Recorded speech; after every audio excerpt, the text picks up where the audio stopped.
What is going on, my fellow Jedi and Padawans? Welcome back to another Jedi gaming video. Thank you guys so much for coming back to the channel, and if you guys are new, welcome. Now, if y'all watched my last video, went over a little bit about dipping my toes into the variety stream, switching it up from Destiny just a little bit here and there, just because of what is happening with the delay in the final shape, as well as all the layoffs that are happening at Bungie. We will see how Bungie can recover from this, and just in general how Destiny finishes. But like I said, we're gonna steep it going with the Destiny content for the time being. We're just gonna sprinkle some variety in there for y'all, and just for myself for the future of the channel, as well as just content in general. Now today in this Destiny video, we're gonna be answering a time-old question with: which is better, the Gyrfalcon's Hauberk exotic chess piece or the Omnioculus chess piece?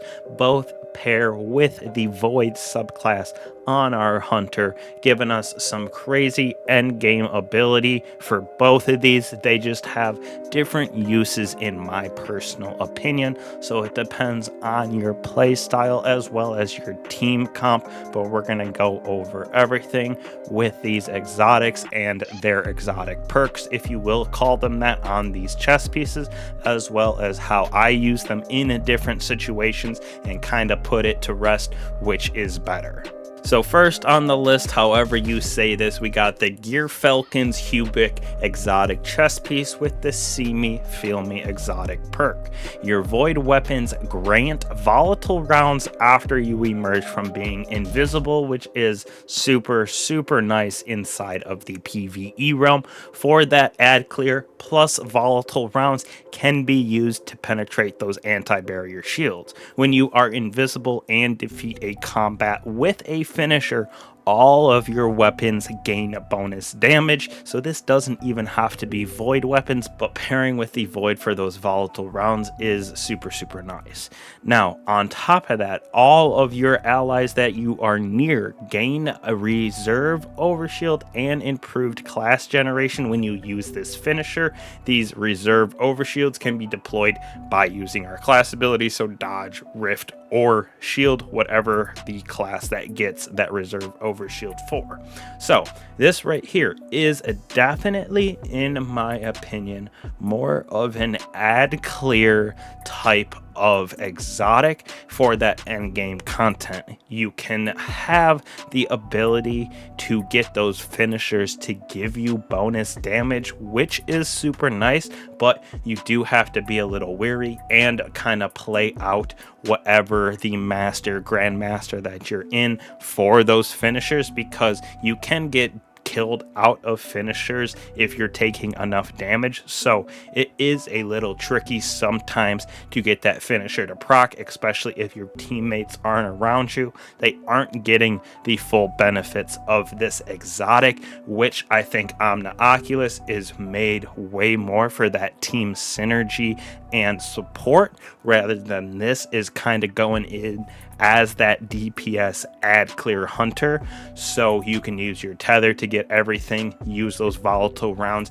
to spread that invisibility for yourself, continuously having volatile rounds. You can ad clear very easily with it, do some pretty good damage with it because those volatile explosions keep happening. And then on top of that, we do get an overshield, so it does have a little bit of damage resistance for that PvE realm. But overall, like I said, this is definitely more for that ad clear side of things and DPS. So if you have more of a support character on your team, like a Sunbracer, or I should just say a Solar Warlock, Phoenix Protocol, something like that on, so you can have that support going on, definitely have a Gyrfalcons in that team so you can use it to do some damage, or like I said, that ad clear potential. So I would give this thing, for an overall rating, I would probably give it a 4.2 out of 5 for that PvE content.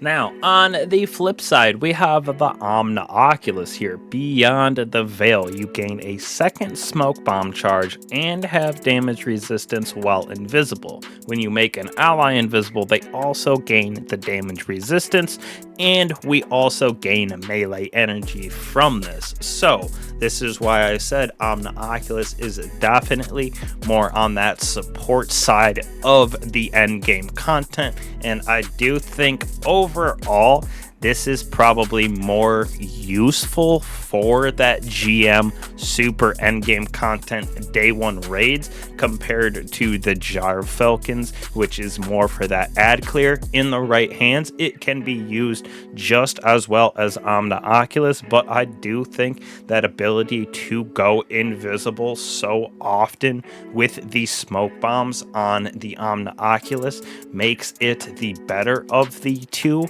but just in my opinion. So this right here is the Omnioculus, being able to use those double smoke bombs. You get them back so fast when you are going through that end game content. In Master Crota, we did have one person using it, so we could have everybody go invisible at the start to get to our stations, and it did help a lot. Also helped just to keep ad management down with directing the ads, if you will. You can make a couple people invisible so the ads shift sides in an arena, targeting certain characters that aren't invisible. So the options for Omnioculus are also pretty endless. Like I said, you might not do as much damage, but you can still get those volatile rounds with some fragments, aspects, etc. in our void subclasses. So you have the potential to have a lot of the buffs from Gyrfalcons with the Omnioculus as well. You just got to do it through mods and aspects. So that's why I think out of 5, I would give the Omnioculus like a 4.6, 4.7 out of 5, just because it is easy for everybody to use.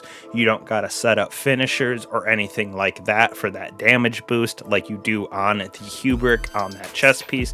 So you can get volatile rounds on Omnioculus as well, kind of like I said before. So in my opinion, I would choose Omnioculus for that hard and end game content, but it is more fun to use the volatility on the Gyrfalcon's Hauberk. So totally up to you and your playstyle. Both, in my opinion, very good S tier exotics for our Void Hunter and endgame. Just kind of depends on your playstyle as well as your team composition, like I said at the beginning.